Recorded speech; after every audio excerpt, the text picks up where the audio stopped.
நாமத்திற்கு மகிமை உண்டாவதாக. எண்ணங்கள் இந்த தலைப்பிலே நாம் இந்த காலை வேளையில கர்த்தருடைய வார்த்தையை தியானிக்க போகிறோம். தயவு செய்து நீங்கள் எல்லோரும் வார்த்தையை கவனிக்கும்படி அன்போடு கேட்டுக்கொள்கிறேன். ஏனென்றால் மிகவும் தேவையான ஒரு காரியத்தை நாம் என்ன செய்ய போகிறோம், இந்த காலை வேளையிலே பார்க்க போகிறோம். எண்ணங்கள். என்ன தலைப்பு? எண்ணங்கள். யாருடைய எண்ணங்கள்? நீங்க என்ன சொல்லணும்? என்னுடைய எண்ணங்கள் சொல்லணும். யாருடைய எண்ணங்கள்? நான் அப்படி சொல்றேன், என்னுடைய எண்ணங்கள் அப்படின்னா நீங்க நீங்க நீங்க உங்களுக்கு தனியா என்ன செய்யணும் அப்படி சொல்லிக்கணும். பாருங்க, எண்ணங்கள். யோவான் புஸ்தகம் 7வது அதிகாரம் 24வது வசனத்தை வாசியுங்கள்.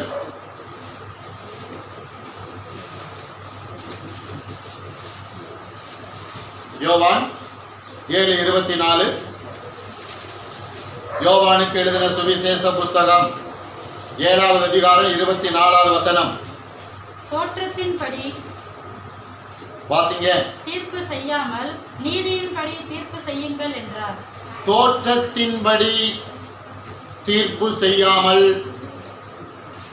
நீதியின்படி தீர்ப்பு செய்யுங்கள் என்றார். என்ன புரியுது?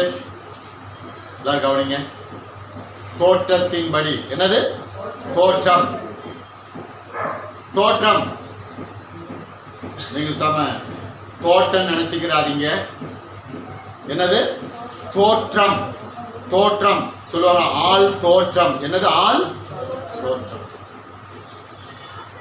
ஒரு நபருடைய தோற்றத்தை பார்த்து எடை போடுவது இல்லை. அந்த நபரோடு பழகிதான் அதுக்கப்புறம் அந்த நபரை குறித்து என்ன செய்ய முடியும்? விளங்கி கொள்ள முடியும். அதாவது அந்த நபருடைய இருதயத்தின் எண்ணங்கள் என்ன, மனதின் எண்ணங்கள் என்ன, சரீரத்தின் எண்ணங்கள் என்ன. கவனிங்க. அப்படின்னா தோற்றத்தின்படி அப்படின்னா ரெண்டு விதமா. ஒரு நபரை ஆவிக்குரிய ரீதியிலே பார்ப்பது, இல்லை என்றால் மாம்சீக ரீதியிலே பார்ப்பது. இதான் நம்ம தொடர்ந்து விளக்கமா என்ன செய்ய போறோம், பார்க்க போறோம். ஆவிக்குரிய ரீதியில ஒரு நபரை பார்க்கலாம், இல்லை என்றால் மாம்சீக ரீதியிலையும் என்ன செய்யலாம், பார்க்கலாம். ஒரு நபரை மேலோட்டமாகவும் பார்க்கலாம், இல்லை என்றால் அந்த நபரை ஆழமாக என்ன செய்யலாம், பார்க்கலாம். அதனால பாருங்க, ஆவியின் எண்ணங்கள், மாம்சத்தின் எண்ணங்கள். ஆவியின் எண்ணங்கள், மாம்சத்தின் எண்ணங்கள். எல்லாருக்குள்ளேயும் இந்த ரெண்டு எண்ணங்கள் என்ன செய்கிறது, இருக்கிறது. இதுல எந்த எண்ணங்கள் குறைய வேண்டும், எந்த எண்ணங்கள் வளர வேண்டும்? மாம்ச எண்ணங்கள் குறைய வேண்டும், ஆவியின் எண்ணங்கள் வளர வேண்டும். எத்தனை ஆமென் சொல்ல போறீங்க? என் கூட சேர்ந்து சத்தமா சொல்ல. எனக்குள்ள மாம்ச எண்ணங்கள் குறையவும், ஆவியின் எண்ணங்கள் உயரவும் மேலோங்கவும் ஆவியானவரே உதவி செய்யும். மத்தேயு புஸ்தகம் 13வது அதிகாரம் 54வது வசனத்திலிருந்து. மத்தேயு புஸ்தகம் 13வது அதிகாரம் 54வது வசனத்திலிருந்து 58வது வசனம் வரைக்கும் வாசிக்கிறேன். எல்லாரும் எடுத்துக்கொண்டீங்களா? சீக்கிரமா. மத்தேயு 13வது அதிகாரம் 54வது வசனத்திலிருந்து 58வது வசனம் வரைக்கும். தாம் வளர்ந்த ஊரிலே வந்து அவர்களுடைய ஜெப ஆலயத்திலே அவர்களுக்கு உபதேசம் பண்ணினார். அவர்கள் ஆச்சரியப்பட்டு, இவனுக்கு இந்த ஞானமும் பலத்த செய்கைகளும் எப்படி வந்தது? இவன் தச்சனுடைய குமாரன் அல்லவா? இவன் தாய் மரியாள் என்பவள் அல்லவா? யாக்கோபு, யோசே, சீமோன், யூதா என்பவர்கள் இவனுக்கு சகோதரர் அல்லவா? இவன் சகோதரிகள் எல்லோரும் நம்மிடத்தில் இருக்கிறார்கள் அல்லவா? இப்படி இருக்க இதையெல்லாம் இவனுக்கு எப்படி வந்தது என்று சொல்லி அவரை குறித்து இடரல் அடைந்தார்கள்.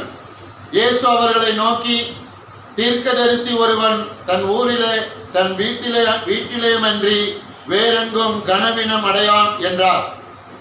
அவருடைய அவிசுவாசத்தின் நிமித்தம் அவர் அங்கே அநேக அற்புதங்களை செய்யவில்லை. கடைசி வசனத்தை கவனிங்க. அவர்களுடைய அவிசுவாசத்தின் நிமித்தம் அவர் அங்கே அநேக அற்புதங்களை செய்யவில்லை. இப்ப இயேசு எந்த பட்டணத்துக்கு போயிருக்கிறாரு? தான் வளர்ந்த ஊர், வளர்ந்த பட்டணம். அவர் வளர்ந்த பட்டணம் என்ன பட்டணம்? நாசரேத். சின்ன பிள்ளையிலிருந்து இயேசு நாசரேத்துல வளர்ந்திருக்கிறாருங்க. அந்த நாசரேத் பட்டணத்து மக்கள், ஜனங்கள் இவரை சின்ன பிள்ளையிலிருந்தே பார்த்திருக்காங்க. இயேசுநாதரை சின்ன பிள்ளையிலிருந்து அந்த பட்டணத்து ஜனங்கள் பார்த்திருக்கிறாங்க. இயேசுடைய பலம் என்ன, இயேசுடைய பலவீனம் என்ன, இப்படி எல்லாத்தையும் பார்த்திருக்கிறாங்க. இயேசு அநேக பட்டணங்களிலே ஊழியம் செய்யும் பொழுது அற்புதங்கள், அதிசயங்கள் மிகவும் அதிகமாக நடந்திருக்கிறது. குஷ்டரோகி சுகமடைந்திருக்கிறான், முடவன் நடந்திருக்கிறான், குருடன் பார்த்திருக்கிறான், செவிடன் கேட்டிருக்கிறான், ஊமையன் பேசியிருக்கிறான், பாவிகள் மனம் திரும்பி இருக்கிறார்கள். பாருங்க, அவர் சொந்த வளர்ந்த பட்டணம் நாசரேத்துக்கு போறார். உடனே அவங்க எல்லாம் இப்ப இயேசுவை எப்படி பார்க்கறாங்க? யார் இவன்? தச்சனுடைய மகன், யோசேப்புடைய மகன். இவன் உடன் பிறந்த சகோதரர்கள் எல்லோரும் இங்கதான் இருக்கிறாங்க. இவன் யோசேப்பு மகன் தானே, யோசேப்பு கூட இவனும் ஆசாரி வேலை செஞ்சுக்கிட்டு இருந்தான் தானே, இவனும் அவங்க அம்மா சொல்லி கடைக்கெல்லாம் போனவன் தானே, இவனும் அந்த காரியம் இந்த காரியம் செஞ்சுக்கிட்டு இருந்தவன் தானே. இப்ப இந்த இடத்துல நாசரேத் ஊர் பட்டணத்தினுடைய மக்களுடைய எண்ணங்கள் இயேசுவை குறித்து ஆவியின் எண்ணங்களாய் வெளிப்பட்டதா, மாம்சத்தின் எண்ணங்களாய் வெளிப்பட்டதா?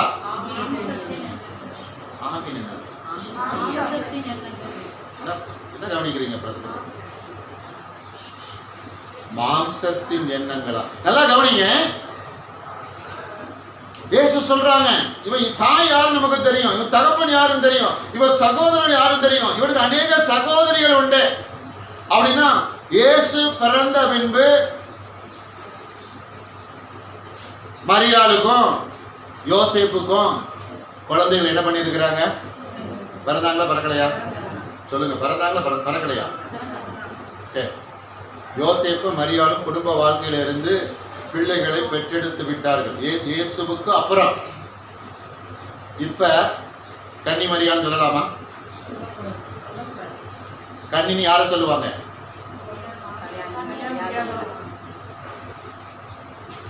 இயேசு பிறந்ததற்கு பின்பு யோசேப்புக்கும் மரியாளுக்கும் ஆண் பிள்ளைகள் பெண் பிள்ளைகள் பிறந்திருக்கிறது. அவர்கள் இருக்கிறார்கள், வேதத்தில் இருக்கிறார்கள். எத்தனை அறிவினோம் இன்னும் கண்ணின்னு சொல்லிட்டு அறிவினோம் விளங்கிக் கொள்ளுங்க. சத்தியத்தையும் அறிவீர்கள், சத்தியம் உங்களை விடுதலை ஆக்கும். யாரோ கலிகின்றதை கேட்டுட்டு வந்துலாம் என்ன செய்யக்கூடாது? பேசிட்டு இருக்க கூடாது. புரியுதா? Right, okay. இவன் தச்சனுடைய குமாரன் அல்லவா, இவன் தாய் மரியாள் அல்லவா, இவன் சகோதரர்கள் சகோதரி இங்கே இருக்கிறார்களே அப்படின்னு அவனை மேலோட்டமா பார்க்கறாங்க. அதான் கவனிங்க, நான் இந்த பகுதியிலே கர்த்தர் என்னை ஊழியம் செய்யும்படி என்ன செய்தார்? அழைத்தார். கர்த்தர் என்னை ஊழியத்துக்கு அழைத்த அந்த நாட்களிலே நான் கர்த்தரிடத்தில் கேட்டு இருக்கிறேன், ஆண்டவரே, ஆமா அழைச்சிங்கன்னா வேற வேற இடத்துக்கு தானே கொண்டு போவீங்க, அப்படிதானே நடந்திருக்கு, நானும் அப்படிதான் பார்த்து இருக்கிறேன். இந்த பகுதியில நான் வசிக்கிறேன், இந்த பகுதியில என்ன ஊழியம் செய்ய சொல்றீங்களே அப்படின்னு ஆண்டவர்கிட்ட நான் கேட்கும் பொழுது, ஆமா இந்த பகுதியில உன்னை கொண்டு நான் பெரிய காரியங்களை என்ன செய்ய போறேன்? ஆனா நாட்களில என்னையும் அநேகர் எப்படி பார்த்ததுண்டென்றால், ஓ இவன் தானே, இவர் தானே, இவர் அவரு தானே, அந்த ஏரியா தானே, இப்படிதானே அப்படிதானே சொன்னவர்கள் அநேகர் காலப்போக்கில என்னை ஆவியின்படி என்ன செய்ய ஆரம்பித்து விட்டார்கள், பார்க்க ஆரம்பித்து விட்டார் அநேகர். ஆனா இன்னும் கொஞ்சம் பேர் மாம்ச எண்ணங்களோடு பார்க்கிறவர்களும் உண்டு. அவர்களும் சீக்கிரமா ஆவியின் எண்ணங்களோடு என்ன செய்வார்கள், பார்ப்பார். அப்படி என்றால் இயேசுவை மற்ற பட்டணங்களில் இருக்கிற ஜனங்கள் மாம்ச எண்ணங்களோடு பார்க்கவில்லை. அங்க எப்படி பார்த்தார்கள், ஆவியின் எண்ணங்களோடு. இவர் தேவனுடைய குமாரன், இவர் மேசியா, இவர் இரட்சகர், இவர் மனுகுலத்தை மீட்க வந்தவர், இவர் வாழ்வு கொடுக்க வந்தவர். ஏன்னா அற்புதங்கள் நடக்கிறது, அதிசயங்கள் நடக்கிறது. மற்ற பட்டணங்களிலே அற்புதமும் அதிசயமும் அதிகமாக நடப்பதனாலே ஜனங்கள் இயேசுவை நோக்கி ஓடோடி வருகிறார்கள். ஜனங்கள் இயேசுவை நெருக்கி கொண்டிருந்தார்கள். ஒரு பாருங்க, ஒரு வீட்டுக்குள்ள இயேசு இருக்கிறாரு, வீடுக்குள்ள மக்கள், வாசல்ல மக்கள், அடுத்த வர்ற நபர் உள்ள போக முடியாத ஒரு சூழ்நிலை. இப்ப பாருங்க, முடக்க வியாதி உள்ள ஒரு நபரை இயேசு கிட்ட எப்படி கொண்டு வந்தாங்களாம், அந்த வீட்டினுடைய கூரைய பிரிச்சு கயிறு கட்டி என்ன பண்ணாங்களாம். அந்த அளவுக்கு இயேசுவினாலே அற்புதமோ அதிசயமோ நடந்தது. மற்ற எல்லா பட்டணங்களிலும் அப்படி நடந்தது. ஆனா அவர் வளர்ந்த பட்டணம் நாசரேத் வந்த உடனே அவரை எப்படி பார்க்க ஆரம்பிச்சிட்டாங்க, ஆரம்பத்துல பார்க்க ஆரம்பிச்சிட்டாங்க. நல்லா கவனிங்க, இன்னைக்கு நீங்க ரட்சிக்கப்பட்டிருக்கிறீங்க, ஆண்டவருடைய பிள்ளைகளா இருக்கிறீங்க, உங்களுக்குள்ள பழைய சுபாவம்லாம் மாறி இருக்கும், பழைய எண்ணங்கள்லாம் மாறி இருக்கிறோம். ஆனாலும் உங்களை சில பேர் இன்னும் எப்படி பார்த்துக்கிட்டே இருப்பாங்க, ஆரம்பத்துல பார்த்தது போலவே என்ன செய்வாங்க, பார்ப்பாங்க, அப்படி பேசுவாங்க, அப்படி சிந்திப்பாங்க, மற்றவங்க கிட்டையும் சொல்லுவாங்க. ஆனா நீங்க என்ன பண்ணணும், நீங்கள் இப்பொழுது மாம்சத்திலே இல்லை, நீங்கள் எதில செயல்படுகிறீர்கள், ஆவியிலே. புரிஞ்சுங்க, கை ஒத்து ராமஜல்லங்கள. வளர்ச்சியை காட்டிக்கொண்டே இருக்க வேண்டும். பாருங்க, நாசரேத் பட்டணத்து ஜனங்கள் இயேசுவை சாதாரணமாய் பார்த்ததினாலே அவர் தேவனுடைய குமாரன் என்று பார்க்க தவறிவிட்டார்கள். அவர் மேசியா என்று அவர்கள் பார்க்க தவறிவிட்டார்கள். பிதாவரை அனுப்பியிருக்கிறார் என்று பார்க்க தவறிவிட்டார்கள். இவர் அநேக அற்புதங்களை அதிசயங்களை செய்கிறவர் என்று பார்க்க தவறிவிட்டார்கள். இவரே அல்லாமல் வேறு ஒருவராலும் ரட்சிப்பு இல்லை என்பதை பார்க்க அறிந்து கொள்ள பேச தவறிவிட்டார்கள். அதனாலே அந்த பட்டணத்திலே இயேசுவினாலே சொற்ப அற்புதங்களை தவிர வேறொரு அற்புதங்களை அவரால் என்ன செய்ய முடியல. இந்த செய்தியை கேட்டுக்கொண்டிருக்கிற தேவ ஜனமே, இயேசுவை நீங்கள் எப்படி பார்க்கிறீர்கள்? ஹலோ, பின்னாடி, இயேசுவை நீங்கள் எப்படி பார்க்கிறீர்கள்? இயேசுவை நீங்கள் எப்படி பார்த்து கொண்டிருக்கிறீர்கள்? நாசரேத் பட்டணத்து ஜனங்கள் பார்த்ததை போல நீங்கள் பார்க்கிறீர்களா? அப்படி என்றால் நீங்கள் கர்த்தரிடத்திலிருந்து நிறைவான நன்மைகளையும் ஆசீர்வாதத்தையும் பெற்றுக்கொள்ள முடியாது. அவர்களுடைய அவிசுவாசத்தினாலே இயேசுவினாலே அந்த பட்டணத்திலே அநேக அற்புதங்களை அதிசயங்களை செய்ய முடியல. அவிசுவாசம் அவர்களை நிறைத்திருந்தது. ஏன்? இயேசுவை அவர்கள் ஒரு மனிதனாக பார்த்தார்கள், சாதாரணமாக பார்த்தார்கள். இவன் தகப்பன் இவன் தானே, இவன் தாய் இவன் தானே, இந்த குடும்பத்தை சார்ந்தவன் தானே, இவன் இப்படியாப்பட்டவன் தானே, அவன் அப்படியாப்பட்டவன் தானே என்று சாதாரணமாக ஒரு சாமானியனாக இயேசுவை இந்த பட்டணத்து ஜனங்கள் பார்த்ததினால அவர்கள் வாழ்க்கையிலே அவர்கள் பெற்றுக்கொள்ள வேண்டிய நன்மைகளை இழந்து விட்டார்கள், ஆசீர்வாதத்தை இழந்து விட்டார்கள், கிருபையை இழந்து விட்டார்கள், அற்புதத்தை இழந்து விட்டார்கள், அதிசயத்தை இழந்து விட்டார்கள். இயேசு பாருங்க, அவங்க அவிசுவாசத்தை பார்த்து வேதனையோடு என்ன பண்றாரு, அந்த நாசரேத் பட்டணத்தை விட்டு அடுத்த பட்டணத்துக்கு என்ன செய்கிறார், போகிறார். உங்களை விட்டு இயேசு போகாம இருக்கணும். எத்தனை பேர் இயேசு என்னை விட்டு போகாம இருக்குன்னு நினைக்கிறீங்க? கையை உயர்த்த மாட்டீங்களா? அப்படின்னா இயேசுவை நீங்க எப்படி பார்க்கணும்? ஒரு மனுஷனா பார்ப்பீங்களா? சாதாரணமானவன் சொல்லி பார்ப்பீங்களா? எப்படி பார்ப்பீங்க? இவர்தான் என்னுடைய ஆண்டவர், இயேசுதான் என்னுடைய ஆண்டவர். என் கூட சேர்ந்து எத்தனை பேர் சொல்ல போறீங்க? இயேசுதான் என்னுடைய ஆண்டவர், இவராலே எனக்கு எல்லாம் செய்ய முடியும். ஆகையால் மாம்ச எண்ணங்களால் இயேசுவை நான் பார்க்க மாட்டேன், ஆவியின் எண்ணங்களால் பார்ப்பேன். நான் நாசரேத் பட்டணத்து ஜனங்கள் அல்ல, நான் இயேசுவுடைய பிள்ளை.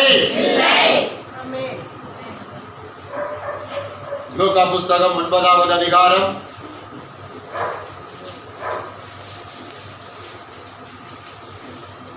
18, 19, 20 3 வசனங்கள் வாசிங்க. 18, 19, 20 வாசிமா. பின்பு அவர் நம்முடைய சீஷரோட கூட தனித்து ஜெபம் பண்ணி கொண்டிருக்கையில் அவர்களை நோக்கி, ஜனங்கள் என்னை யார் என்று சொல்லுகிறார்கள் என்று கேட்டார். அதற்கு அவர்கள், சிலர் உம்மை யோவான் ஸ்நானகர் என்றும், சிலர் எலியா என்றும், வேறு சிலர் பூர்வ காலத்து தீர்க்கதரிசிகளில் ஒருவர் உயிர்த்தெழுந்தார் என்றும் சொல்லுகிறார்கள். அப்பொழுது அவர், நீங்கள் என்னை யார் என்று சொல்லுகிறீர்கள் என்று கேட்டார். பேதுரு பிரதியுத்தரமாக, நீ தேவனுடைய கிறிஸ்து என்றான். ஆமென் சொல்ல போறீங்க?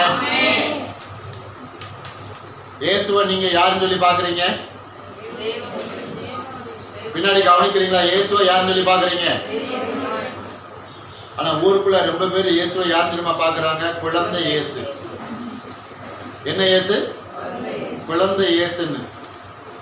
அவங்க குழந்தை இயேசுன்னு விளங்கி கொண்டு இருக்கிறதுனால, குழந்தை இயேசுன்னு பார்க்கறதுனால, சாத்தான் அப்படி பார்க்கறவங்களை தூக்கி தொட்டில போட்டு என்ன பண்ணுது? மிதின்னு.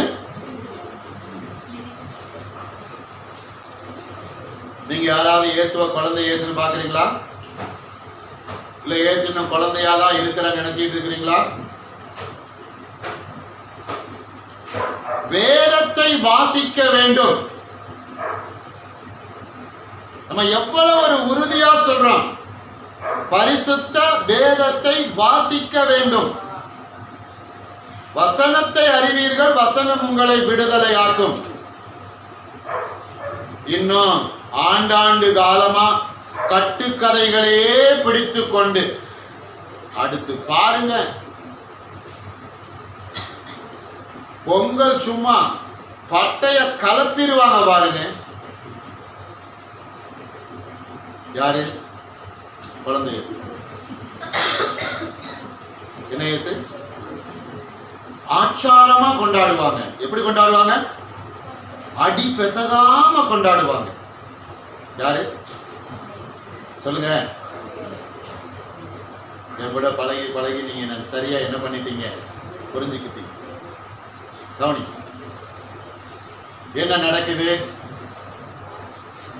பின்பு அவர் தமது சீசரோட கூட தனித்து ஜெபம் பண்ணி கொண்டிருக்கையில், சீசரோடு அப்படியே சேர்ந்து தனியா ஜெபம் பண்ண இயேசு போயிட்டாரு பாருங்க. அவர்களை நோக்கி, இப்ப பாருங்க, பொதுவான ஜனங்கள் இயேசுவோட இல்ல. நல்லா கவனிங்களேன். சீசரும் இருப்பாங்க, பொதுவான ஜனங்கள் இருப்பாங்க. அப்ப சில காரியங்களை இயேசு பேசுவார். ஆனா ஜனங்களை எல்லாம் விட்டுட்டு சீசர்களை மாத்திரம் அழைத்து கொண்டு போய் சில காரியங்களை பேசுவார். இப்ப அப்படியாப்பட்ட ஒரு சம்பவம் இங்கே. அவர்களை நோக்கினா யாரை நோக்கி? சீசர்களை நோக்கி. அப்படின்னு நீங்க எப்படி விளங்கிக் கொள்ளணும்? என்னை நோக்கி. எத்தனை பேர் சொல்ல போறீங்க? சொல்ல ஆமீன சொல்ல சொன்னேன். என்னை நோக்கி சொல்லுங்க. என் கூட சேர்ந்து என்னை நோக்கி, என்னை நோக்கி. நம்ம சொல்றது பாருங்க, டக்குன்னு உங்களுக்கு ஒரு சம்பவம் யாவுக்கு வரும். அவரும் என்னை நோக்கி, நானும் அவரை. கவனிங்க. அதற்கு அவர்கள், சில ஜனங்கள் என்னை யார் என்று சொல்லுகிறார்கள். நல்லா கவனிங்களேன். ஏன் சீசர்களை மாத்திரம் தனியே அழைச்சிட்டு போய் கேட்கிறாருங்க? ஜனங்களோட ஏங்க கேட்கல? நல்லா விளங்கி கொள்ளுங்க. ஜனங்களுக்கு ஆண்டவர் அதிக வேளையிலே சம்பவங்களை எப்படி சொல்லிக் கொண்டு வந்தார்? ஓமையாகவே. ஆனா சீசர்களுக்கு மாத்திரம் ஓமையா சொல்ல மாட்டார். எப்படி பேசுவாரு? அப்படியே வெளிப்படையா. ஒரு ஆளுங்க சொல்லுங்களேன். இப்ப ஜனங்களை வைத்துக் கொண்டு இந்த காரியத்தை சொல்லணும்னா இயேசு எப்படி சொல்லியிருக்கணும்? ஓமையா சொல்லணும். ஆண்டவர் அதை விரும்பல. வெளிப்படையா சீஷர்களோடு பகிர்ந்து கொள்ள வேண்டும். அதை கேட்டு அவர் சந்தோஷம் அடைய வேண்டும், மகிழ்ச்சி அடைய வேண்டும். அதனால சீஷர்களை மாத்திரம் அழைத்து கொண்டு போய், ஜனங்கள் என்னை யார் என்று சொல்லுகிறார்கள்? இப்ப பாருங்க, ஜனங்களை வச்சுக்கிட்டே சீஷர்கிட்ட ஜனங்கள் என்னை யார் என்று சொல்லுகிறார்கள் அப்படின்னு அங்க ஒரு சலசலப்பு என்ன செய்யும்? ஜனங்கள் மத்தியில உண்டாகும். இயேசு ஜனங்களோடு பழகுகிறார். சீஷர்களும் இயேசுவோடு சேர்ந்து ஜனங்களோடு பழகுகிறார்கள். சில வேலையில இயேசு இல்லாத வேலையில ஜனங்களோடு இவங்க புகுந்து போயிடுறாங்க. போய் எதையாவது தெரிஞ்சுட்டு வந்துடுறாங்க. எப்படிப்பா சொல்றீங்க? மலை பிரசங்கத்தை எடுத்துக்கோங்க. ஒரு சிறு பையன் கையில 5 மீனும் 2 அப்பமும் இருந்தது இயேசுக்கு முதல்ல தெரியுமா? யாருக்கு தெரியும்? அந்திரியாவுக்கு தெரியும். அப்ப இவங்க பாருங்களேன், இயேசுவை காட்டிலும் ஜனங்களோட ரொம்ப நெருக்கமா யாரு போயிடுறா? சீசர்கள் போய் மெயினா போய் அவங்ககிட்ட சாப்பிட என்ன இருக்கு அப்படி. அதனாலதான் பாருங்க, இதை விளங்கி கொண்ட, புரிந்து கொண்ட, அறிந்து கொண்ட இயேசு சீசர்களை தனியாக அழைத்து கொண்டு போய் கேட்கிறார், ஜனங்கள் என்னை யார் என்று சொல்லுகிறார்கள்? அப்படியே கூட்டத்தில் 12 பேர்ல ஒவ்வொருத்தரா ஒன்னொன்னா சொல்றாங்க. கவனிங்க. அதற்கு அவர்கள் சிலர் உம்மை யோவான் ஸ்நானகன் என்றும், என்ன சொல்றாங்க? யோவான் ஸ்நானகன் மறுபடி மறந்துட்டாரு. சிலர் எலியாண்ட வார்த்தை தான் புதிய ஏற்பாடுல பாருங்க, பழைய தீர்க்க தரிசிகள்ல எலியாண்ட வார்த்தை தான் அதிகமாக வந்திருக்கு. எலியான்னு சொல்றாங்க. இன்னொரு சில பேர் பூர்வ காலத்து தீர்க்க தரிசிகளில் ஒருவர். பூர்வ காலத்து ஏசாயா இருக்கலாம், எசேக்கியா இருக்கலாம், தானியேலா இருக்கலாம், அவரா இருக்கலாம், இவரா இருக்கலாம், யாரோ ஒருத்தர் சொல்றாங்க ஆண்டவரே.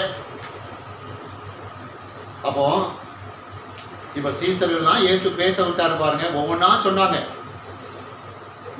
அதுக்கப்புறம் சரி, ஓகே, நீங்க என்ன யாருன்னு சொல்றீங்க? அப்படி 12 பேர்ல ஒருத்தர் யார் எதிர்த்தா? பேதுரு எழுந்து என்ன சொல்றான்? அப்பொழுது அவர், நீங்கள் என்ன யார் என்று சொல்லுகிறீர்கள் என்று கேட்டார். பேதுரு பிரதியுத்தரமாக, நீர் ஜீவனுடைய நீ தேவனுடைய கிறிஸ்து. 4 சுவிசேஷ புஸ்தகத்தில் ஒவ்வொரு மாதிரி எழுதியிருக்கும். இங்க நீ தேவனுடைய கிறிஸ்து, இன்னொருல நீ ஜீவனுடைய தேவனுடைய கிறிஸ்து. இப்படி மாத்தி நீ தேவனுடைய கிறிஸ்து. சுருக்கமா சொல்ற, நீ தான் யாரு? ஆண்டவர். எத்தனை ஆமா சொல்ல போறீங்க? நீ தான் ஆண்டவர். நாங்களாம் ரொம்ப கொடுத்து வச்சவங்க ஆண்டவரை. ஏன்னா நாங்க பாக்குற எல்லாத்தையும் நீங்க தான் என்ன செஞ்சீங்க? படைச்சிங்க. சகலத்தையும் படைத்தவர் இப்ப எங்க வந்திருக்கீங்க? எங்க பக்கத்திலே இருக்கிறீங்க. எத்தனை ஆமா சொல்ல போறீங்க? என்ன இருந்தாலும் அவங்க ரொம்ப கொடுத்து வச்சவங்க தான். அதுக்காக நீங்க கொடுத்து வைக்காதவங்க நினைச்சுக்கிறாதீங்க. ஆமா, அப்ப அவர் சரீரத்துல இருந்தாரு கொடுத்து வச்சவங்க.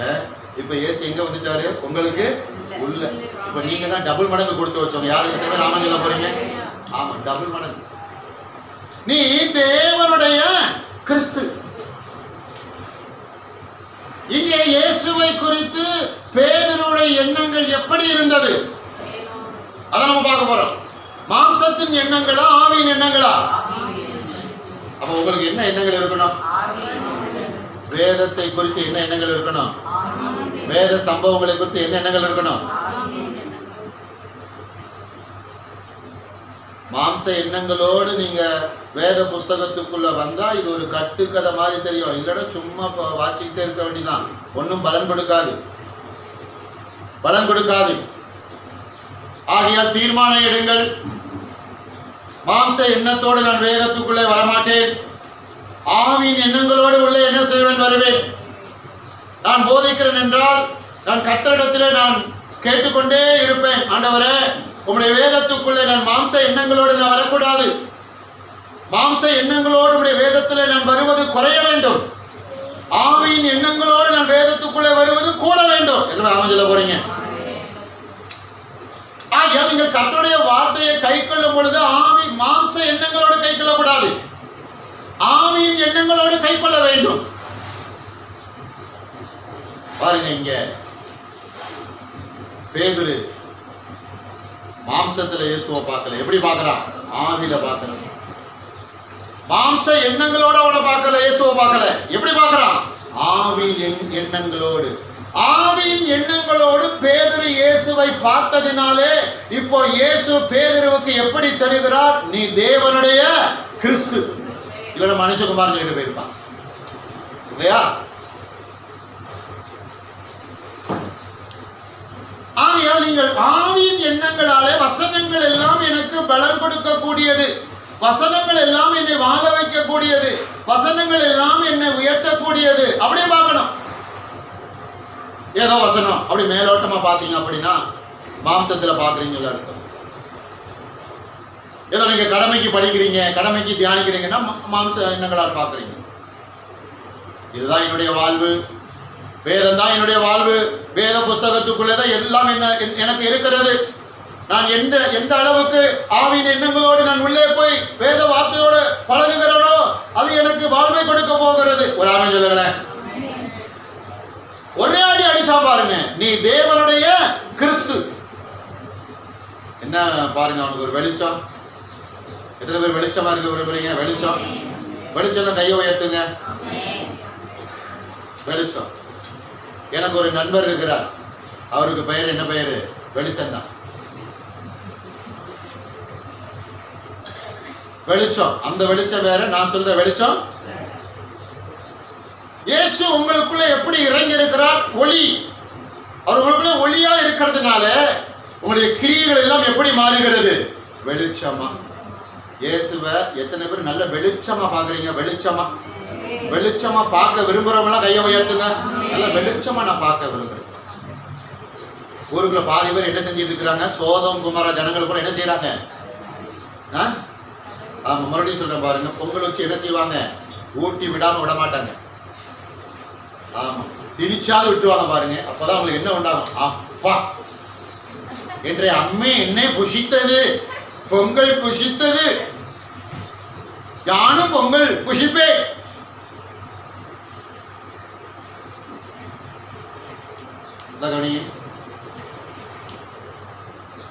என்ன ஒரு வெளிச்சம்! நீ தேவனுடைய கிறிஸ்து, தேவனுடைய கிறிஸ்து. எல்லாம் விளங்கிக்கோங்க. ஒவ்வொரு விதமா இயேசுவை பார்க்கலாம், ஒவ்வொரு விதமா இயேசுவை என்ன செய்யலாம்? புரிஞ்சு கொள்ளலாம். ஆனா வேதத்தின்படி இயேசுவை என்ன செய்யணும்? பார்க்கணும். வேதத்தின்படி இயேசுவை புரிந்து கொள்ளணும்.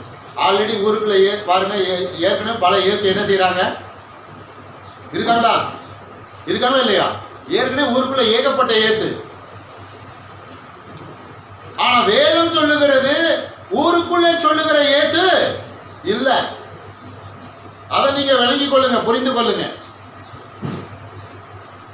ஆகையால் பேதுருவை போல ஆவியின் எண்ணங்களால் இயேசுவை காண வேண்டும், பார்க்க வேண்டும், புரிந்து கொள்ள வேண்டும், பழக வேண்டும். இத்தனை ஆமஞ்சல போறீங்க. ஏனோக்கு தேவனோடு சஞ்சரித்தான் அப்படின்னா அவன் எதுல செயல்பட்டான்? ஆவி. எத்தனை ஆமஞ்சல போறீங்க? எத்தனை பேர் ஆவியில செயல்பட விரும்புறீங்க? ஆண்டவரோடு எதுல செயல்படணும்? ஆவியில செயல்படணும். ஆவியில நீங்கள் செயல்பட்டாலும் உங்க ஆத்மா உங்களுக்கு ஒத்துழைப்பு கொடுக்கும், உங்க மாம்சம் உங்களுக்கு ஒத்துழைப்பு கொடுக்கும். இல்லை என்றால் எதிரும் புதிருமாக இருக்கும். என்ன தலைப்புல பார்த்துட்டு இருக்கோம்? எண்ணங்கள், மாம்ச எண்ணங்கள், ஆவியின் எண்ணங்கள் அப்படின்னு பார்த்துக்கிட்டு இருக்கிறோம். மாம்ச எண்ணங்கள் குறைய வேண்டும், ஆவியின் எண்ணங்கள் உயர வேண்டும். உங்களை நீங்களே கேள்வி கேட்டுக்கோங்க, எந்த அளவுக்கு உங்களுக்குள்ள மாம்ச எண்ணங்கள் குறைஞ்சி ஆவியின் எண்ணங்கள் கூடிக்கிட்டு இருக்கு? வேகமா 1 சாமுவேல் புஸ்தகம் 17வது அதிகாரம் 38, 39, 40. 1 சாமுவேல் 17, 38, 39, 40. வஸ்திரங்களை உடுத்திவிட்டு வெண்கலமான ஒரு சீராவை அவன் தலையின் மேல் போட்டு ஒரு கவசத்தையும் அவனுக்கு தரிப்பித்தான். அவனுடைய பட்டயத்தை தாவீது தன் வஸ்திரங்களின் மேல் கட்டிக்கொண்டு அதிலே அவனுக்கு பழக்கம் இல்லாததினால் நடந்து பார்த்தான். அப்பொழுது தாவீது சவுலை நோக்கி நான் இவைகளை போட்டுக்கொண்டு போகக்கூடாது, இந்த அப்பயாசம் எனக்கு இல்லை என்று சொல்லி கலைத்துப் போட்டு தன் தடியை கையிலே பிடித்துக் கொண்டு ஆற்றில் இருக்கிற 5 கூழாம் கல்களை தெரிந்தெடுத்து அவைகளை மேய்ப்பதற்குரிய தன்னுடைய அரைப்பையிலேயே போட்டு தன் கவனை தன் கையிலே பிடித்துக் கொண்டு அந்த பெலிஸ்தன் அண்டையிலே போனான். எல்லாம் கவனிங்க, என்ன சம்பவம்? யுத்த களம். என்ன களம்? ஆமா, நீங்களும் யுத்த களத்துல தான் என்ன செய்றீங்க, இருக்கிறீங்க. உங்களுக்கு யுத்தம் எங்க நடக்குது சொல்லுங்க. உங்களுக்கு யுத்தம் எங்க நடக்குது? உங்க மனதுல. எங்க நடக்குது? மனது ஒரு யுத்த களம். யார் சரியா போர் செஞ்சு மனதை அடக்குறாங்களோ அவங்க ஆசீர்வாதமா வாழலாம். இத்தனை அமைஞ்சல போறீங்க. இஸ்ரவேல் சேனை இருக்கிறது. அங்கே கோலியாத் என்ற ஒரு அரக்கன் காலையிலும் மாலையிலும் இஸ்ரவேல் சேனைக்கு முன்பாக தோன்றி இஸ்ரவேல் தேவனையும் இஸ்ரவேல் சேனையும் நிந்திப்பான். திடீர்னு அங்க யார் வந்துட்டா சொல்லுங்க, சொல்லுங்க, யார் வந்துட்டா? தாவீது. சின்ன பையனா பெரிய பையனா? மிஞ்சி போனா 14 வயசுல இருந்து 17 வயசுக்குள்ளதான் இருக்கும். ஆமா. எதற்காக வந்தா? அவருடைய தகப்பன் ஈசாய் யுத்த காலத்தில் இருக்கிற சகோதரர்களை சந்தித்து அவர்களுக்கு ஆகாரம் கொடுத்து அவர்களிடத்தில் நலம் விசாரித்து கொண்டு வா. போகும்போது கரெக்டா இஸ்ரவேல் சேனைக்கு முன்னாடி யார் வந்து நிக்கிறா? கோலியாத் நிக்கிறான். கண்ணா அப்படின்னான்னு பேசுறான். என்ன ஏறிடுச்சு இவனுக்கு? சொல்லுங்க, என்ன ஏறிடுச்சு? ஆமா, கொதிச்சுட்டான் பாருங்க. ஏன்? தாவீது கர்த்தராலே என்ன செய்யப்பட்டவன்? அபிஷேகம் பண்ணப்பட்டவன். எத்தனை ஆமஞ்சலா போறீங்க? அவனால விருத்த சேதனம் இல்லாத இந்த கோலியத்து என் தேவனை பார்த்தும் இஸ்ரவேல் சேனையை பார்த்தும் எப்படி அவன் நிந்திக்கலாம்? யாரும் சண்டை போட போல. ராஜா முதல் நாளா பின்னாடி இருக்கிறாரு. எங்க இருக்கிறாரு? ஏன் பின்னாடி இருக்கிறாரு? அவன் கொஞ்சம் அடி எக்ஸ்ட்ரா எடுத்து வச்சுட்டானா கோலியாத்து, முதல்ல யார் ஓடுவா? ராஜா பின்னாடி என்ன செஞ்சிருவாரு? எவ்வளவு வீரமான ராஜா பாருங்க. ஆமா, தாவீது பார்க்கிறான். அவனுக்குள்ள வைராக்கியம் வருகிறது. இந்த கோலியாத்தோடு நான் என்ன செய்கிறேன்? யுத்தம் பண்றேன். செய்தி இப்போ யாருடைய செவிக்கு போகிறது? சவுல் ராஜாவோட செவிக்கு போன உடனே பாருங்க, தாவீதை கொண்டு போய் யாருமா நிப்பாட்டிட்டாங்க? சவுல் ராஜா முன்னாடி நிப்பாட்டிட்டாங்க. பாக்குறா பாருங்க, எண்ணங்கள் இப்பதான் ஸ்டார்ட் ஆகுது. கவனிங்க, தாவீதை குறித்து சவுல் ராஜாவோட எண்ணங்கள் என்ன பாக்குறான். எப்பா நீ சின்ன பையன எப்ப பால்வடியில போகமா இருக்கிறிய? என்னப்பா ரொம்ப வயசு குறைவான பையனா இருக்கிறியப்பா, அவன் கையில நீ மாட்டுன உன்னை என்ன போட்டுருவான்? சொல்லுங்க, என்ன போட்டுருவான்? ஆட்டுக்கால் பாயா போடுற மாதிரி என்ன போட்டுருவான்? போட்டுருவான். பிச்சு பிச்சு போட்டுருவானப்பா. அவன் நீண்ட வருஷமா யுத்தத்தில் இருக்கிறான். பல யுத்த நுணுக்கங்கள் தெரிந்தவன். சரீர தோற்றத்தில் ராட்சசன். அவன் முன்னாடி போய் நீ நின்னா எப்படி இருப்ப? வெட்டுக்கிளிய போல, கடுக போல இருப்பப்பா. அதெல்லாம் ஒன்றும் பிரச்சனை இல்லை. நான் ஆடுகளை மேய்ச்சிக்கிட்டு இருந்தேன். ஒரு முறை ஒரு கரடி வந்தது. அந்த கரடியை பிடிச்சி என்ன பண்ணேன் பீறி போட்டேன். இன்னொரு முறை சிங்கம் வந்தது. அந்த கரடிக்கு செஞ்சது போலவே சிங்கத்துக்கு என்ன பண்ணேன் செஞ்சேன். அந்த கரடிக்கும் சிங்கத்துக்கும் என்ன தப்பி வித்த என் தேவன் இந்த கோலியாத்துக்கு என்ன செய்வார்? தப்பி விப்பார். எத்தனை ஆமதில போறீங்க? எந்த பிரச்சனை, எந்த நெருக்கடி, எந்த சூழ்நிலை வந்தாலும் அதுல இருந்து தப்புவிக்க கர்த்தராலே கூடும். எத்தனை பேர் விசுவாசிக்கிறீங்க? பிரச்சனை வருதா வரட்டும், நெருக்கடி வருதா வரட்டும், தேவன் தப்பி வைப்பார். எத்தனை ஆமதில போறீங்க? எதிர்த்து நிக்கணும், கோலத்தனமா ஓடிடக்கூடாது. பேசுறது புரியுதுன்னு சொல்லுங்க, கை ஊத்துறான்னு சொல்லுங்க. சவுல் தாவீதை எப்படி பார்க்கிறான்? எப்படி சின்ன பையன், உனக்கு யுத்தம்னா என்னன்னு தெரியாது, யுத்த கலனை என்ன தெரியாது, யுத்த ஆயுதங்களை பயன்படுத்த உனக்கு தெரியாதப்பா.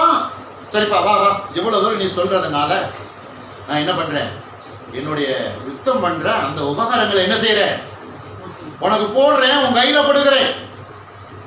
அதெல்லாம் தூக்கி மாற்றான். மொத்தம் அவனை போட்டு என்ன பண்ணிருச்சு, மறைச்சிருச்சு. பாருங்க, சில பேர் வாட்ட சாட்டமா இருப்பாங்க, குட்டையா இருக்கிறவங்க அவங்க பின்னாடி போய் நின்னா அவங்க என்ன பண்ணிடுவோம், மொத்தத்துல தப்பிக்கிட்டே இருக்க வேண்டியதான். ஐயோ தெரியல, ஐயோ தெரியல. அவன் சொல்றான், இதெல்லாம் எனக்கு சரிப்பட்டு வராது.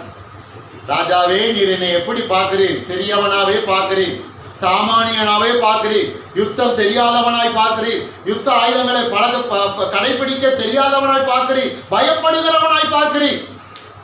இதெல்லாம் எனக்கு வேணாம், எல்லாத்தையும் நீரே என்ன பண்ணிக்கோ வச்சுக்கோறோம். ஏன்னா நீரை பின்னாடி பயந்துக்கிட்டு உட்கார்ந்துட்டு இருக்கிறீர், நீரே வச்சுக்கோறோம் அப்படின்னு என்ன பண்றான். அவன் என்ன பண்றான் கவனிங்க, 40வது வசனம் கவனிங்க. தன் தடியை கையில பிடித்து கொண்டு, இப்ப கையில என்ன வச்சிருக்கிறான், தடி. முடிக்க போறேன். ஆமா, எல்லாத்தையும் கழட்டி போட்டான், ஆயுதத்தெல்லாம் கொடுத்துட்டான். தன் தடியை கையில பிடித்து கொண்டு அப்படியே இப்ப எங்க இறங்குறான், ஆற்றுக்குள்ள இறங்குறான். நம்ம ஊர்லயும் ஒரு ஆறு இருக்கு, நம்ம ஊர்லயும் ஆறு இருக்கு. ஆறுக்கு பேர் என்ன பேரு, வைகை.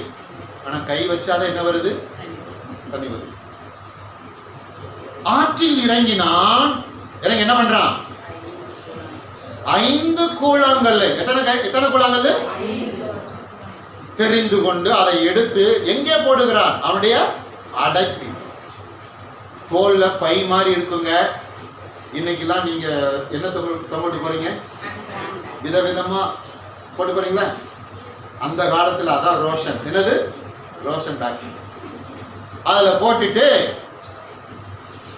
கொஞ்சம் டிஸ்டன்ஸ் விட்டு யாருக்கு முன்னாடி போய் நிக்கிறான், கோலியாத்துக்கு முன்னாடி நேருக்கு நேரம் நிக்கிறான். எல்லாரும் என்ன கவனிங்க, பிரச்சனை எப்படி சந்திக்கணும், ஹலோ, பிரச்சனை எப்படி சந்திக்கணும், எத்தனை பேர் ரெடியா இருக்கிறீங்க? அதுக்காக யாரு கூட சண்டை போடுறதுக்கு நேருக்கு நேரம் போய் என்ன செஞ்சிடாதீங்க, நின்றாதீங்க. அப்படி நான் எங்க பாஸ்டர் அப்படி பிரசங்கம் பண்ணாருன்னு சொல்லிடாதீங்க. பிசாசு உங்களுக்கு கொண்டு வருகிற பிரச்சனை, நெருக்கடி, போராட்டம், பாவ காரியங்கள், அதை பார்த்து பயந்து விடாமல் அதை மேற்கொள்வதற்கு என்ன செய்ய வேண்டும், ஆயத்தமாய் இருக்க வேண்டும். பிசாசுக்கு எதிர்த்து நில்லுங்கள், அப்பொழுது அவங்களை விட்டு ஓடி போவான். புரிஞ்சவங்க ராமன் சொல்லுங்களேன். அவர்கள் ஆட்டுக்குட்டியான ரத்தத்தினாலும் சாட்சியின் வசனத்தினாலும் சாத்தானை ஜெயித்தார். இங்க கூழாங்கல் தான் ஆட்டுக்குட்டியோட ரத்தம். தாவீது கையில பிடிச்சிருந்ததுதான் வசனம். இதை ஆமன் சொல்ல போறீங்க. நேருக்கு நேரம் நிக்கிறான். இப்ப யாருக்கு கோவம் வந்துருச்சு, கோலியாத்துக்கு. யாருக்கு மேல கோபம், நான் கற்பனை பண்ணி பார்த்தேன். தாவீது மேல வந்த கோபத்தை காட்டிலும் கோலியாத்துக்கு அதிகமா இப்ப யார் மேல நம்ம கோபம் இருக்கோம், கரெக்டா சொல்லுங்க, சவுல். இந்த சவுலை பாத்தியா எப்படி ஆளை இறக்கி விட்டுருக்காப்ப. நான் எப்படி ஆளு, என்னை அவமானப்படுத்துறதுக்கே இந்த குட்டி பையன் தாவீது என்ன பண்ணிருக்கிறான். சில நேரம் பிசாசு சொல்லுவான், நான் எப்படி ஆளு தெரியுமா, நீலாம் எனக்கு ஒரு பொருட்டு இல்லை. நீங்க சொல்லணும், நான் குட்டியான ஆளு தான், ஆனா எனக்குள்ள இருக்கிற ஆள் எப்படியாப்பட்ட ஆளு. எதுவுமே ஆமஞ்சில போறீங்க. நான் சாதாரண ஆளு தான், ஆனா எனக்குள்ள இருக்கிற இயேசு எப்படியாப்பட்டவர்? பெரியவர். எத்தனை ஆமென் சொல்ல போறீங்க? அப்ப இந்த எண்ணங்களோடு, இந்த சிந்தனையோடு, இந்த யோசனையோடு, ஆவியின் எண்ணங்களோடு அல்ல தாவீது, மாம்சத்தின் எண்ணங்களோடு அல்ல, என்ன எண்ணங்களோடு போறான்? அவனுக்கு ஒரு சத்தியம் புரிஞ்சிருச்சு, இந்த கோலியாத்தை காட்டில எனக்குள்ள இருக்கிற யாரு? பெரியவர். எத்தனை கோலியாத்தினால என்ன செய்யட்டும்? வரட்டும். எத்தனை கோலியாத்து வந்தாலும் அத்தனை கோலியாத்தோட பிரேதம் இந்த யுத்த காலத்துல என்ன பண்ணும்? விழுகும். இதை நாம சொல்ல போறீங்க. எண்ணங்கள், உங்கள் எண்ணங்கள் எப்படியாப்பட்ட எண்ணங்கள்? விழுந்து போன எண்ணங்களே இருக்கிறதா? தோல்வியான எண்ணங்களே உங்களுக்குள்ள இருக்கிறதா? அந்த பழைய சுபாவம் கொண்ட எண்ணங்களே இருக்கிறதா? மாம்ச சுபாவம் கொண்ட எண்ணங்களே இருக்கிறதா? வளர்ச்சியை பார்க்க முடியாது. ஏன் இப்படியாப்பட்ட பிரசங்கத்தை வருஷத்தினுடைய தொடக்கத்தில் நான் பண்றேன் தெரியுமா? ஆரம்பத்தில் நம்முடைய எண்ணங்கள் மாம்ச எண்ணங்களா இருந்தால் அதை விலக்கி கொண்டு ஆவின் எண்ணங்களாய் என்ன செய்ய வேண்டும்? நிரப்பிக் கொள்ள வேண்டும். ஆவின் எண்ணங்களால் நிரப்பிக் கொள்வது மாத்திரமல்லாமல் ஆவின் எண்ணங்களை வெளிப்படுத்தினால்தான் ஒரு பெரிய வளர்ச்சியை என்ன செய்ய முடியும்? இந்த வருஷத்துல பார்க்க முடியும். விரும்புறவங்களை கையை வச்சு ராமன் சொல்லுகிறேன். நிக்கிறான். ஆமா, என்ன நடக்குது? அவன் பேசுறான், அவன் பேச, இவன் பேச, இவன் பேச, அவன் பேச, அவன் பேச, இவன் பேச, கடைசி பாருங்க அவன் என்ன பண்றான்? கிட்டத்தட்ட தாவீதுடைய எடைக்கு ஈடா இருக்கும் போல அப்படியாப்பட்ட ஒரு ஆயுதத்தை எடுத்துட்டு என்ன பண்றான்? ஓடி வர்றான். ஆனா நம்மால தாவீது என்ன பண்றான்? அடப்பையில கைய போட்டான், ஒரு கல்லை எடுத்தான், கவனில வச்சான், ஒரே சுத்துனா கல் எங்க போனது? எங்க போனது? கோலியாத்துடைய நெத்திக்கு. இப்படி அடிச்சதுல கல் வந்து அடிச்சது, இப்படி அடிச்சதுல கோலியாத்து விழுந்தான். எப்படி விழுந்தான்? மல்லாக்கையோ குப்பரவா? இப்படி அடிச்சா குப்பர எப்படி விழுவேனா? மல்லாக்க தானே விழுவேனா? நீங்க யாராவது இப்படி ஓஞ்சி அடிச்சீங்கன்னா எப்படி விடுவாங்க? உடனே குப்பரை எப்படியா விடுவாங்க? இப்படியே விடுவாங்க. எப்படி விடுவாங்க? இப்படி தள்ளினாலும் என்ன பண்ணிடுறாங்க? பின்னாடி போயிடுறாங்க. ஆனா கோலியாத் எப்படி விழுந்தான்? மல்லாக்க விழுகல. எப்படி விழுந்தான்? எப்படி எப்படி? உங்கள் எண்ணங்கள் ஆவியின் எண்ணங்களாக இருந்தால் பரிசுத்த ஆவியானவர் அவருடைய தேவ தூதர்களை கொண்டு உடனே உங்களுக்கு வேலை செய்ய தொடங்கி விடுவார். எத்தனை பேர் ஆமென் சொல்ல போறீங்க? ஆவியின் எண்ணங்களாலே தாவீது யுத்த காலத்துக்கு இறங்கின உடனே அங்க யார் இறங்கிட்டா? கர்த்தருடைய தேவ தூதர்கள் இறங்கிட்டா. எத்தனை ஆமென் சொல்ல போறீங்க? தாவீது கல்லை இப்படி விட கோலியாத்துக்கு பின்னாடி இருந்து கர்த்தருடைய தேவ தூதர்கள் அவனை எங்க போட்டாங்க? பின்னாடி படரில ஒரே போடு போட்டவன எப்படி விழுந்துட்டான்? இப்படி விழ வேண்டிய ஆள் எப்படி விழுந்தான்? இப்படி விழுந்தான். இப்படி விழுந்தான். ஏன் இப்படி விழக்கூடாதா? விழக்கூடாது. இப்படி விழுந்தா எதுக்குமே அடையாளம்? வீரத்துக்கு அடையாளம். இப்படி விழுந்தா எதுக்கு அடையாளம்? கோலைக்கு அடையாளம். ஈட்டி நெஞ்சில பாயணுமா முதுகுல பாயணுமா? அது வேற இது வேற அர்த்தத்தின் வேறு. அதனால கர்த்தர் கவனமா இருந்தார். கோலியாத்து குப்பரை என்ன செய்ய, மல்லாக்கு என்ன செய்யக்கூடாது? விழக்கூடாது. கோலியாத்து எனக்கு முன்னாடி எப்படி விழுகணும்? குப்பரை தான் விழுகணும். எத்தனை பேர் பிசாசு குப்பரை விழ வைக்க விரும்புறீங்க? பிசாசு எப்படி விளைக்கணும்? குப்பரை. ஆமென் சொல்லுங்களேன். நீங்க பிசாசு சொன்னா யாரையாவது தேர்ந்தெடுத்துறாதீங்க. லூசிபர் யாரு? லூசிபர். நம்ம எல்லாருக்கும் ஒரே லூசிபர் தான், வேற வேற லூசிபர் இல்லை. நம்ம ஏரியாவில் பாருங்க, வாசல்ல பார்ப்பேன், கீழே ஒன்று பாருங்க டைனோசர் மாதிரி நாக்க நீட்டிட்டு இருக்கோம். இன்னொரு படம் மேலே இருந்து ஈட்டி வச்சு என்ன பண்ணோம்? குத்தம். அப்புறம் இன்னொரு படமும் உண்டு. இன்னொரு படம் வவ்வால் மாதிரி கருப்பா பெருசா இருக்கும். குதிரையில வந்து ஒருத்தர் என்ன பண்ணுவாரு? என்ன ஊரை ஏமாத்திக்கிட்டு, என்ன ஊரை ஏமாத்திக்கிட்டு. தயவு செய்து பைபிளை படிங்க, பைபிளை படிங்க. ஆக இங்க என்ன நடந்தது? என்ன சொல்ல முடிக்க போறேன் பாருங்க. சவுல் ராஜா தாவீதை எப்படி பார்த்தான்? ஆவியின் எண்ணங்களை பார்க்கல. எப்படி பார்த்தான்? ஐயோ சின்ன பையனை, சின்ன பையன் தான் போய் கோலியாத் தலையை என்ன பண்ணா? வெட்டி கொண்டு வந்துட்டான். எத்தனை ஆமென் சொல்ல போறீங்க? ஆகையால் நீங்கள் மற்றவர்களை சாதாரணமா பார்க்காதீர்கள். மற்றவர்கள் உங்களை சாதாரணமாக பார்த்து அந்த எண்ணங்களை உங்கள் மனதிலே ஏற்றுக்கொள்ளாதீர்கள்.